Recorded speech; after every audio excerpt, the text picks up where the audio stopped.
एकदम अलग है। हाँ, मैं भी यही बोलने वाली थी कि चर्चा हम राजनीति की कर रहे थे और आपने ये चाय पिलवाई है। चाय कभी पिया था आपने? नहीं, मुझे ये पूछना है आपसे कि ये नागपुर की चाय कहूँ, दिल्ली की चाय? ये तो डिटॉक्स टी है, ग्रीन टी है, तो इसमें कुछ मिलाया है फिर? इसमें अदरक है, इसमें विशेष रूप से नींबू है, बहुत काला अच्छा नमक स्वाद है, है इसका। बहुत अच्छा है। ये गिरनार का है। तो आप अमूमन यही वाली चाय पीते हैं? हाँ, गर्म पानी में। मैं हवाई जहाज में रहता हूँ, तो मेरे जेब में रहता है, मैं गर्म पानी मंगवा कर पूरी निकाल के पीता हूँ। तो अच्छा, लेकिन लोगों के लिए ये वाला यकीन करना मुश्किल होगा क्योंकि आप खाने के इतने शौकीन हैं, तो जब एक फूडी की बात आती है तो उसको लगता है कि वो फूडी का मतलब है कि वो चाय भी बहुत पीते होंगे। फूडी था। अब चाय आधा कप पीता हूँ मैं। अदरक डालकर वो फुटपाथ पर जो टपरी पे चाय मिलती है ना, खूब सारी अदरक कूटते हैं वो बहुत देर तक है और ये करते हैं, दूध कम होता है, चाय डाला तो पत्ती डाला और वो कड़क चाय होती है, वो मुझे पसंद है। मैं अभी एक समय मेरा वज़न 135 किलो था, अब मेरा वज़न 90 किलो, 45 किलो कम है। अब मैं कम खाता हूँ। 6 समोसे खाता था एक समय, अब 1 खाता हूँ। अब मैंने खाने में मेरी नीयत कमी नहीं हुई, पर खाना कम हो गया। लेकिन अभी समोसे खाने की क्रेविंग होती है? सब खाता हूँ समोसा। अब बनाने लगा, मैं कोविड में है। अच्छा, आप बनाने लगे? मेरे पास समय रहा तो मैं शेफ बन गया, काफ़ी चीज़ें बनाता था, हर यूट्यूब पे देखता हूँ, फिर बेचता हूँ घर पे। तो आपने अभी तक मैम को, अपनी वाइफ को खिलाया बनाकर? हाँ, अभी एक दिन पाव भाजी मैंने बनाई, तो मेरे नातिन और सब ने कहा कि उसको कहा हाजी तुम्हारे से तो हवाई अच्छा बनाते हैं, तो वो बोले कल से उन्हीं के साथ बनाओ। तो ये पाव भाजी कैसी थी? मुंबई स्टाइल, वो तवे पर एकदम ऐसे? Mumbai is the best thing. जो क्वालिटी मुंबई में है वो देश में कहीं नहीं। हाँ, और यही कारण था कि जब आप दिल्ली गए थे बतौर अध्यक्ष, उस समय अपना एक शेफ लेकर गए थे यहाँ से? मैं मुंबई को बहुत पसंद करता हूँ। वैसे मेरे अभी 5 शेफ है अभी? हाँ, घर पर मैं सब प्रकार का थोड़ा थोड़ा खाता हूँ, मज़ा आती है। लोगों को खिलाता भी हूँ। हमारे यहाँ पोहे खाने के लिए लोग आते हैं बड़े बड़े। आप बनाते हैं पोहा? नहीं, मैं नहीं बनाता, नहीं, घर में बनते हैं। तो क्या अंतर है अच्छा यहाँ के पोहे में? क्योंकि पोहा इंदौरी कहते हैं ना कि मध्य प्रदेश का इंदौर का पोहा बहुत अच्छा होता है। इंदौर का पोहा बहुत अच्छा होता है। और इंदौर जैसे पोहा हमारे घर पे भी बनता है। अच्छा, वैसे ही बनता है। आपका सबसे फेवरेट फूड क्या है? ये मतलब महाराष्ट्रियन फूड की मैं बात करूँ? मैं वेजिटेरियन हूँ। ओके। तो पाव भाजी, मिसळ पाव अच्छा लगता है। वड़ा पाव? वड़ा पाव खाता हूँ। वड़ा पाव वड़े की रेसिपी मेरी बड़ी पॉपुलर हुई है। अच्छा, बहुत लोगों ने उसको ये किया है। तो अच्छा, लेकिन एक चीज़ है, जब हम मुंबई में या महाराष्ट्र के खाने की बात करते हैं, स्ट्रीट फूड की बात करते हैं, तो लोगों को सिर्फ एक ही जहन में आता है, अच्छा वहाँ तो वड़ा पाव होता है। नहीं, मुंबई ऐसा सोचते हैं लोग। मुंबई में सब मिलता है। साउथ इंडियन फूड भी मुंबई में बढ़िया बनाता है, चाइनीज़ भी बहुत अच्छा है। मुंबई ये खाने का कैपिटल है। केवल इकोनॉमिक कैपिटल नहीं है। छोटे छोटे दुकान है और रात को 12-1 बजे आपको मिलेगा स्ट्रीट फूड क्वालिटी बेस्ट। सबसे अच्छा वड़ा पाव के अलावा क्या है यहाँ पर? मिसळ है, मिसळ पाव होता है, मिसळ बनती है, दही मिसळ बनती है, भेल बहुत अच्छी बनती है।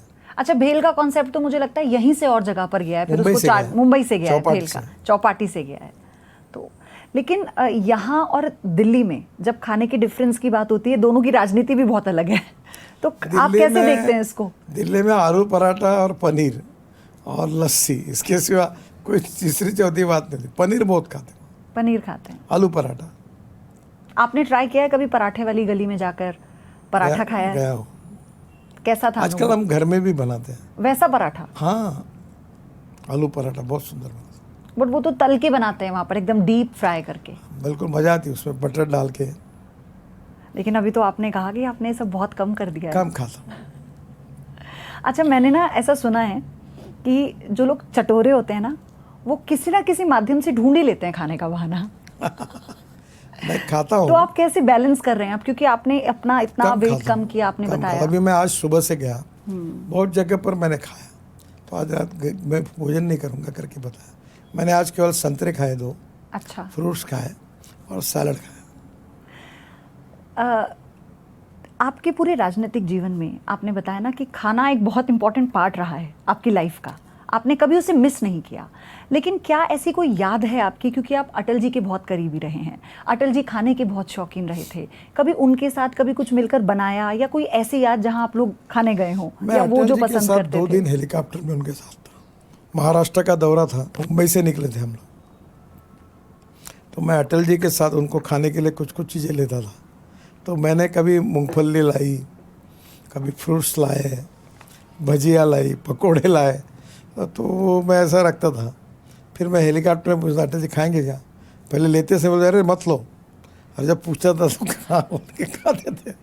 अटल जी को स्वीट भी बहुत पसंद था। हाँ, मीठे के बहुत मैंने शौकीन उनको थे। कलाकंद खिलाया, जिलेबी खिलाई, फिर जिलेबी और कलाकंद मिला के खिलाया, फिर एक जगह पर जिलेबी और दही जिलेबी खिलाई, फिर नागपुर में एक बार उनको हमने खोए की जिलेबी खिलाई। अटल जी स्वीट ज़्यादा पसंद करते थे। हाँ, मिठाई के बहुत शौकीन थे। वो ग्वालियर में बहादुर के लड्डू हैं, वो बहुत खाते थे वहाँ पर। मेरा जाना हुआ था एक बार फील्ड में ही, तो पता लगा कि वहाँ पर वो छोटे छोटे बूंदी के लड्डू होते हैं, वो उनका इतना सा साइज़ होता है, आप उसे एक बार में मुंह में रखिए वो घुल जाते हैं, बहुत बहुत स्वादिष्ट थे। तो वो मशहूर है कि वहाँ अटल जी जाते थे, इसलिए लोग वहाँ पर जाते हैं खाने के लिए। अटल जी एक हिंदुस्तान के राजनीति में ऐसा व्यक्तित्व था, वो एक स्टेट्समैन थे, उनको ये देश कभी भूल नहीं सकता। उन्होंने आपको एक सलाह दी थी जब आपने ये सोचा था, आपका ये विजन था, जब आप राष्ट्रीय अध्यक्ष भी नहीं थे, आप संघ से निकलकर जब आप सक्रिय राजनीति में आए थे, तो वो क्या किस प्राधिकरण बनाने की बात थी, वो क्या, वो मैं जानना चाहती हूँ क्या था वो? मैं जब अटल जी ने महाराष्ट्र आपको में सलाह मंत्री दी थी? था, हाँ। तो मैंने 55 उड्डान पुल, वर्ली बांद्रा सीलिंग, मुंबई पुणे हाईवे बनाया था। तो जब वो प्रधानमंत्री बने तो पटवाजी ग्रामीण विकास मंत्री थे, तो पटवाजी मेरे यहाँ उतरते थे मुंबई में मलबार हिल पर। तो पटवाजी ने अटल जी को कहा, तो अटल जी बोले उसको लेके आओ, मुझे जानते थे, और मुझे कहा कि अब रोड, तुमने शहरों में बहुत काम किया, अब गांव को जोड़ने वाली योजना तैयार करो। तो प्रधानमंत्री ग्राम सड़क योजना जो है, जो आज भी एक फ्लैगशिप स्कीम है, वो मैंने बनाई, रिपोर्ट अटल जी को दिया। 15 दिन के अंदर लाल किले पर डॉक्टर अब्दुल कलाम साहब ने प्रधानमंत्री ग्राम सड़क योजना की घोषणा की। तो ये उसी का प्रभाव था, उन्होंने आपको बहुत प्रोत्साहित किया आपके निजी जीवन में? बहुत प्रोत्साहित किया, बहुत प्रोत्साहित किया। ये जो मैं मुंबई में काम किया, ये किया, उसके वो बड़े एडमायर थे। मैंने एक बहुत बड़ा किताब तैयार की थी, फोटोज थे उसमें, तो उसका विमोचन वो प्रधानमंत्री अटल जी के हस्ते हुआ था। बहुत बड़ा कार्यक्रम। क्या प्रधानमंत्री नरेंद्र मोदी जी के साथ भी ऐसी कोई खाने को लेकर यादें हैं आपकी, कभी ऐसा हुआ हो, या वो क्या चीज़ें बहुत चाव से खाते हैं? कभी उन्होंने आपसे पूछा हो कि आप इतने फूडी हैं, बताइए क्या ट्राई करना चाहिए? कि हम कैबिनेट में बैठते थे, तो पहले उधर अरुण जेटली थे, उनके बाद में मैं बैठता था, तो ये काजू किशमिश बादाम ऐसा 8-10 चीज़ें कटोरी में रखते थे। तो अरुण जी और मैं कटोरे खाली करते थे, वो उधर से देखते थे कि हमारी खाली हुई क्या। वो बोलते थे अरे और कटोरी लाओ, इनको ख़त्म हो गया है। बोले इनके सामने कितना भी रखो तो भी ख़त्म हो जाएगा। तो मतलब प्रधानमंत्री जी शौकीन नहीं है बहुत ज़्यादा खाने के? वो लिमिटेड खाते हैं। अच्छा, जैसे आप अभी बता रहे थे कि अमिताभ बच्चन के साथ भी आपकी काफ़ी बातचीत होती है, खाने को लेकर भी बातचीत होती है, कई और ऐसे स्टार्स हैं जिनके साथ। एक बार मैं अमिताभ जी के घर पर गया था, उन्हें समोसा ढोकला वड़ा इतना लाया था। तो फिर जब उन्होंने मुझे, मैंने कहा नहीं मैं चाय लूँगा, तो बोले आप तो खूब खाते हो, सब बोलते हैं। और मैं खाता था, अब मैंने बहुत कंट्रोल किया, मैं एक आधा थोड़ा सा खाऊंगा। तो पहले तो मैं बहुत खाता था, वो जो रेस्टोरेंट में जाता था तो एक पिज़्ज़ा, एक पाव भाजी, एक पुलाव, ये पूरा खाता था, और एक मिल्क शेक पीता था। तो फिर अभी बच्चों से आप मना करते हैं घर में कि नहीं ये सब नहीं खाना चाहिए? नहीं, अब आजकल हेल्थ कॉन्शियस बन गया।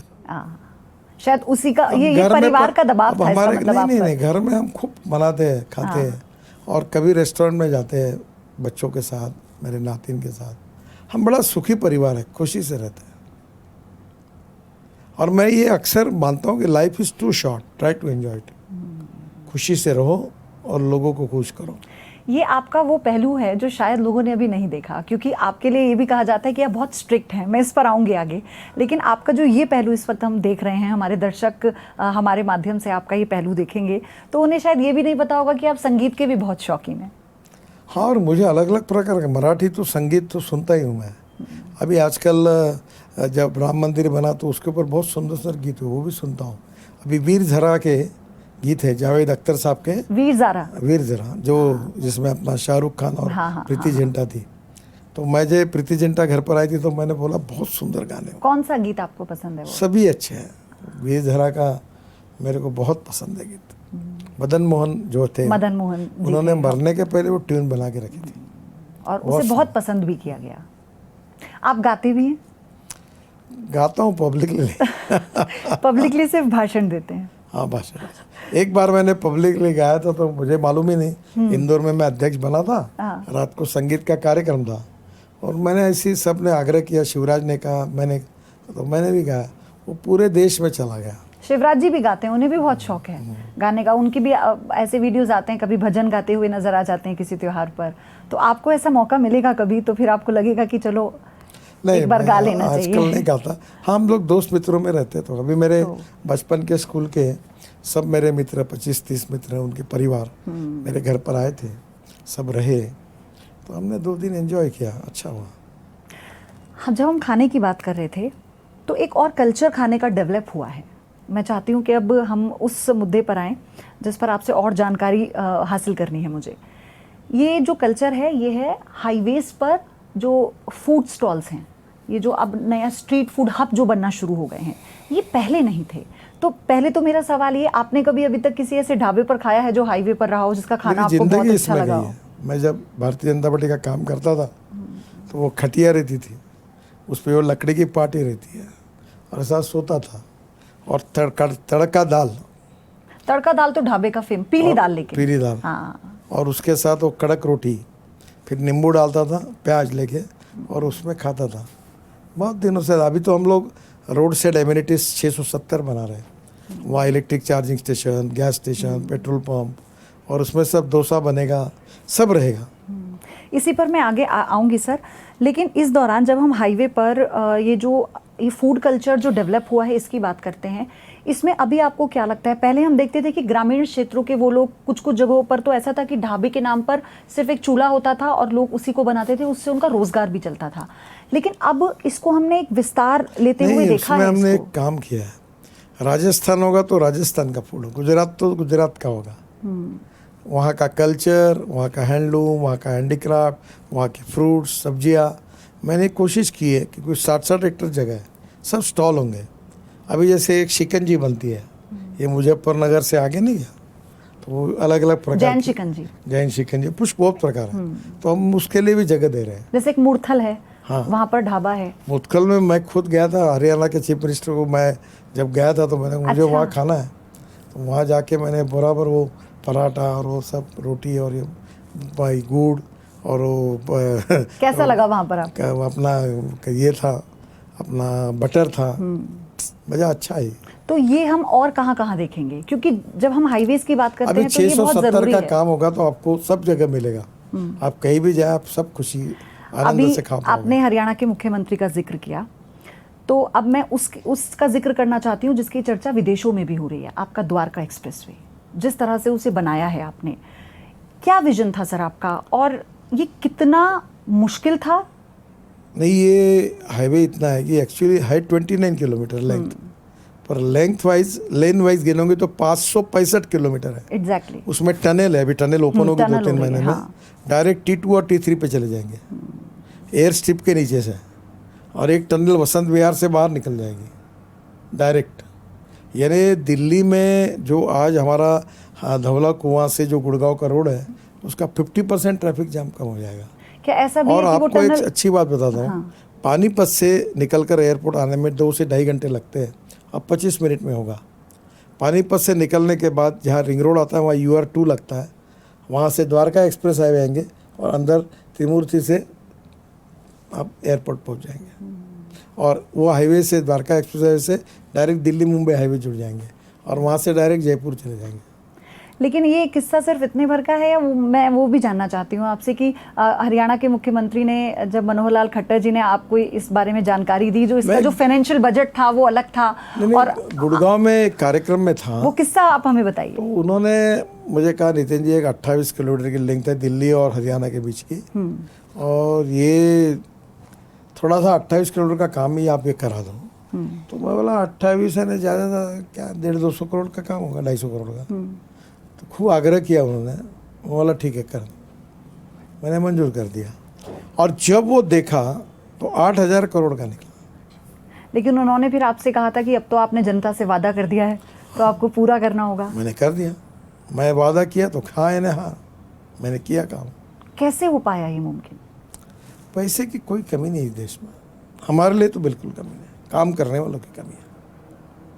मैं जितने लाखों करोड़ की बात करता हूँ और पत्रकार मित्रों को नम्रतापूर्वक कहता हूँ कि मैंने एक भी काम नहीं किया होगा तो आप ब्रेकिंग न्यूज़ लगा दो, मैं जो बोलूँगा वो होगा ही। आपने जो कहा ना पैसों की कमी नहीं है, मैं ये सवाल आपसे पूछना चाह रही थी कि ये अच्छा लोगों के बीच में जाकर भी ये सवाल आया कि जब पूछा गया कि ये जो काम हो रहा है आपको किसका काम सबसे अच्छा लगता है, तो वो कहते हैं नितिन गडकरी जी का अच्छा लगता है, वो लगातार सड़कें बना रहे हैं, देश को जोड़ रहे हैं, उनके पास पैसे की कमी नहीं है। लोगों के आप मेरी मॉडल को देखो, मैं पब्लिक से पैसा खड़ा करता हूँ और फिर रोड बनाता हूँ, फिर टोल इकट्ठा करता हूँ, फिर पैसा वापस करता हूँ।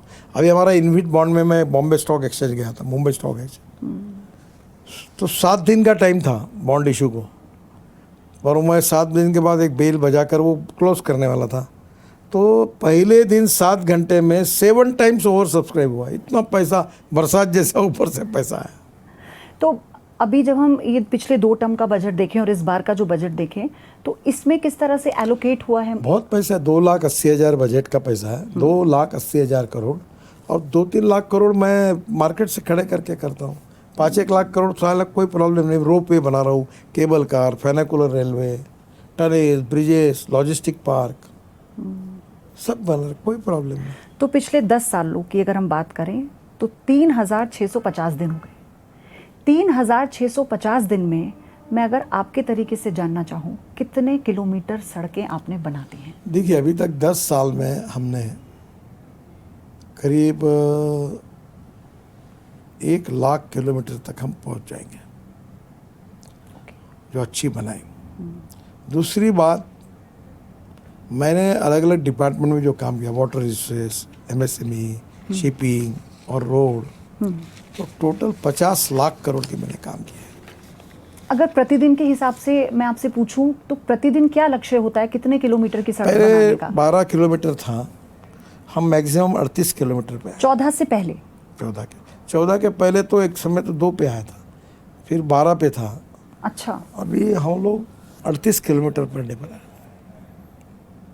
और हम वर्ल्ड का सबसे बड़ा लार्जेस्ट रोड नेटवर्क है। और मैंने कहा कि 2024 समाप्त होगा तो हमारा रोड नेटवर्क अमेरिका के बराबर होगा। तो अमेरिका से कुछ लोग मेरे पास है, बोले आप गलत बोल रहे हैं। बोला क्या हुआ? बोले अमेरिका के बराबर नहीं, आज ही आपका नेशनल हाईवे का रोड नेटवर्क अमेरिका से अच्छा है। लेकिन जब हम नेटवर्क की बात करते हैं तो उसके साथ साथ हम रोड नेटवर्क में सेफ्टी की भी बात करते हैं, लेकिन उसी में हम अमेरिका से पीछे हो जाते हैं जब हम सड़क दुर्घटनाओं की बात करते हैं। 24 तक का लक्ष्य आपने रखा था, लेकिन फिर उसे करके 30 तक करना पड़ा। मैं खुले दिल से स्वीकार करता हूँ हाँ कि इस विषय में हम लोग कामयाब नहीं हो पाए। क्यों ऐसा? Human behaviour, violation, rules of the road को ना, अभी रोड गाड़ी चलाते समय मोबाइल पे बात नहीं करना, रेड सिग्नल रुका तो रुक जाना, लेन डिसिप्लिन का पालन करना, स्कूटर चलाते हुए हेलमेट पहनना। लोगों में ऐसी विचित्र अवस्था है कि कानून के प्रति डर भी नहीं और सम्मान भी नहीं।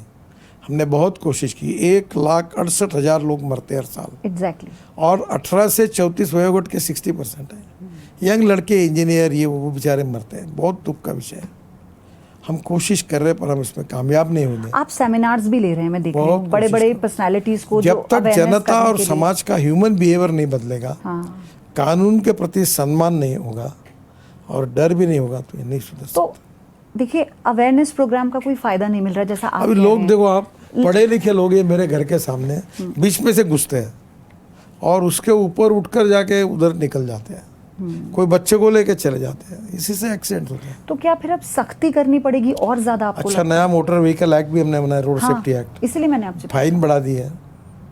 बट उस पर विरोध भी हुआ था। अब बच्चों को, छोटे बच्चों को तैयार करना, उनको ट्रेनिंग देना और उनको अच्छे नागरिक बनाना, कोशिश है। बहुत बड़े कार्यक्रम कर रहे, प्रोग्राम कर रहे, सब कर रहे हैं, पर सच्चाई है कि हमें सफलता नहीं मिल पाई। अभी हाल ही में एक जानकारी आपने भी दी थी कि आप ही के नेतृत्व में प्रधानमंत्री मोदी ने इंफ्रास्ट्रक्चर कमेटी अपॉइंट की थी, तो उसमें जो कई ऐसे एक बड़े परिप्रेक्ष्य में जो कई ऐसे मसले थे जिनको सुलझाना होता है, आपकी अध्यक्षता में वो किए जा रहे हैं। तो क्या ये मुद्दा जितना छोटा लगता है उतना है नहीं? क्या ये उसका एक पार्ट हो सकता है? इसको लेकर कभी चर्चा हुई है प्रधानमंत्री जी से, या कोई ऐसा ये रोड एक्सीडेंट ऐसा है कि ये स्टेट हाईवे है, म्यूनिसिपल हाईवे है, डिस्ट्रिक्ट रोड्स है, ग्राम पंचायत के रोड है, नेशनल हाईवे है। और आज काफ़ी बड़े नेशनल हाईवे पर जो एक्सीडेंट हो रहे हैं, हमने ब्लैक स्पॉट्स आइडेंटिफाई किए, वो इम्प्रूव किए, सिग्नल्स लगाए, रोड मार्किंग किया, साइनेज लगाए, कोशिश कर रहे हैं। और मेरा खुद का एक्सीडेंट हुआ था और मेरा पैर 4 जगह टूटा था। इसको कितने साल हो गए? ये 2004 में हुआ था। तो मैं बहुत संवेदनशील हूँ इसके बारे में और बहुत कोशिश कर रहे हैं। अभी नागपुर में अभी कल ही हमने वो सेफ लाइफ फाउंडेशन और हमारे एसपी ने मिलकर करार किया है कि वो 950 लोग मरे नागपुर ज़िले में, वो कम करने के लिए वो कोशिश कर रहे हैं। हम कर रहे हैं कोशिश, पर ये निराशा का विषय है। निराशा के बजाय मैं निराश नहीं हूँ, हम काम करते रहेंगे, पर अभी तक वो सफलता नहीं मिली। ये कड़वा सच है। ये अब स्वीकार करने में मुझे लोगों से झूठ बोलना अच्छा नहीं लगता। मैं ट्रांसपोर्ट मंत्री हूँ और मेरी जिम्मेदारी है कि मैं इस काम में सफल नहीं हो पाया।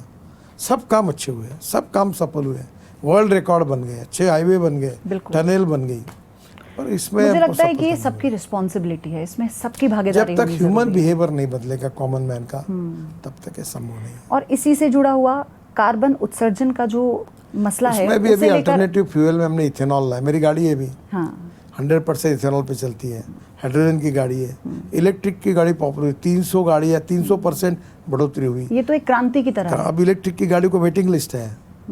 बसेस 5 साल में देश में पूरी इलेक्ट्रिक की बसेज आएंगी, इलेक्ट्रिक के ट्रक आएंगे, केबल के हाईवे बनाएंगे, हाइड्रोजन के ट्रक बसेस चलेगी। वो दिन दूर नहीं है। हम 16 लाख करोड़ का इंपोर्ट कर रहे हैं फॉसिल फ्यूल का, इतना प्रदूषण होता है। उसके बजाय ग्रीन फ्यूल, अल्टरनेटिव फ्यूल और ये जो हमारी बायो फ्यूल, इससे हमारे देश की तकदीर बदलेगी। किसानों को इसका फ़ायदा होगा, किसान समृद्ध संपन्न होंगे, गाँवों का विकास होगा और एग्रीकल्चर ग्रोथ रेट बढ़ेगा और देश आत्मनिर्भर भारत बनेगा। लेकिन इस इलेक्ट्रिक व्हीकल की वेटिंग तक तो ठीक है, चार्जिंग स्टेशंस को लेकर क्या प्लानिंग जरूरत ही नहीं। ये गलत फिल्म। मेरे घर में 15 गाड़ियाँ हैं, सब एक नीचे में हमारे यहाँ चार्जिंग स्टेशन है और एक गाड़ी दिन में 400 किलोमीटर एक बार चार्ज होती, चलती कहाँ? एक स्कूटर 24 से 28 किलोमीटर चलती है और चार्ज होती है 120 किलोमीटर के लिए। रात को घर में आया प्लग लगा दो, खत्म। कहाँ प्रॉब्लम है कि दिल्ली से मुंबई जाना है तो चार्जिंग, तो अब हम रोड साइड एमिनिटीज बना रहे हैं।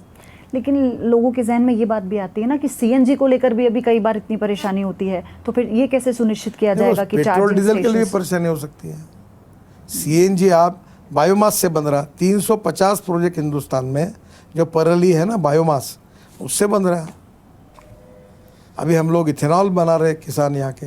अभी हवाई ईंधन, अभी आपके पानीपत में 1 lakh litre per day ethanol, 150 tonne bio bitumen और 76,000 tonne bio aviation fuel, sustainable aviation fuel बन रही है। अब किसान केवल अन्नदाता नहीं, ऊर्जादाता बना। केवल ऊर्जादाता नहीं, बिटुमिन बन रहा है। बिटुमिन नहीं, अब हवाई ईंधन बना रहा है। यही देश की तरक्की का सबसे इम्पोर्टेंट लाइन है, ऐसा मुझे लगता है। बैटरी स्वैपिंग पॉलिसी, ये क्या बिल्कुल वैसा ही होगा कि जब गाड़ी का टायर खराब हो जाता है तो एक वाहन आता है और वो उसको टायर को ठीक करता है वहीं पर? सब प्रकार के अल्टरनेटिव ओपन है, जिसको जो आना है वो करे। समुद्र है। ये मैं जानना चाहती हूँ सर, इस पॉलिसी पर क्या विजन है? ये कब तक जो करना चाहता है उसको अनुमति है, करे वो। टोल को लेकर जब आप फास्टैग लाए थे तो उसमें ये था कि टोल पर लंबी लंबी कतारें नहीं रहेंगी, लेकिन अभी भी कुछ कुछ टेक्निकल दिक्कतें लोग फेस करते हैं। तो 99% हो गया। अभी सैटेलाइट बेस्ड टोल सिस्टम आएगी, टोल नाके ही रहेंगे। हाँ, जीपीएस बेस्ड टोल। हाँ, जीपीएस बेस्ड। तो ये कब तक आने वाला है?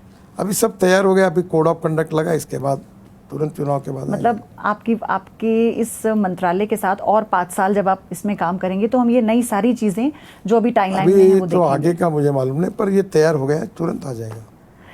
सर एक बात ये कि आपको लेकर ये कहते हैं लोग कि आप ना डेडलाइन के बहुत पक्के हैं, तो ये जो आपका ये जो पूरा अप्रोच है सारे काम के प्रति, ये किस तरह से आपके काम को आसान बना रहा है? देखिए, आपको एक बात बताता हूँ जी, financial audit is very important, but performance audit is more important than financial audit. हर व्यक्ति को काम, हर काम को एक योग्य व्यक्ति, distribution of work and division of power is basic principle of management है। तो मैं चाहता हूँ कि काम करो तो उस काम का मूल्यांकन करना चाहिए, ऑडिटिंग करना चाहिए। तो मैं इसके बारे में आग्रह रहता हूँ। आने वाले 5 सालों में फिर से इस मंत्रालय को आप संभालने के लिए तैयार हैं? वो तो मोदी जी तय करेंगे किसको क्या देना है, पर क्योंकि 10 सालों से बिल्कुल कोई बदलाव नहीं किया गया इसमें।